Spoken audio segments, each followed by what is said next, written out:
into another episode of a Second Look here on AL.com. Mark Heim, Craig Stephenson from McConnell Automotive on Dolphin Street here in Mobile. And Craig, you look at this Auburn team coming off a heartbreaking loss in 4 overtimes in the SEC. How does this team react? It's a good question. I mean, they look to be like they're playing better, especially on offense. But you got to consider the last 2 weeks, Kentucky and Arkansas, they're playing probably the 2 worst teams that they're going to face in the SEC.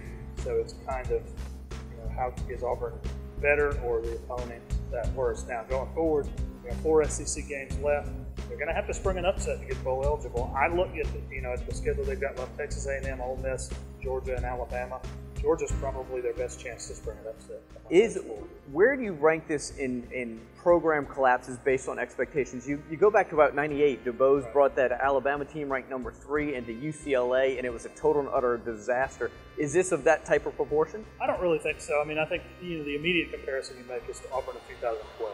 But that team, you could tell down the stretch completely. Yeah. This team has not done that. They're still playing hard. They've still got some bright spots among the younger players, like Carlton Davis, like Kerryon Johnson.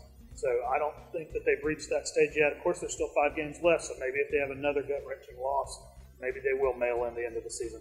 Alabama on an open date this week, but still some news surrounding some members of the Alabama coaching staff. For the second time in about 3 weeks, assistant coaches being named. Mario Cristobal, even Lane Kiffin now linked to that Miami job. Again, another coach gone in the middle of the season. It's a disturbing trend in college football. Right. But what do you think of Cristobal and to some extent Kiffin being linked to that? Yeah, I think Cristobal's a natural fit. He's a former Miami player, great player down there, recruited that area, took Florida International to a bowl game. I mean, that's and they're probably not going to spend the big money to bring in the big name former coach.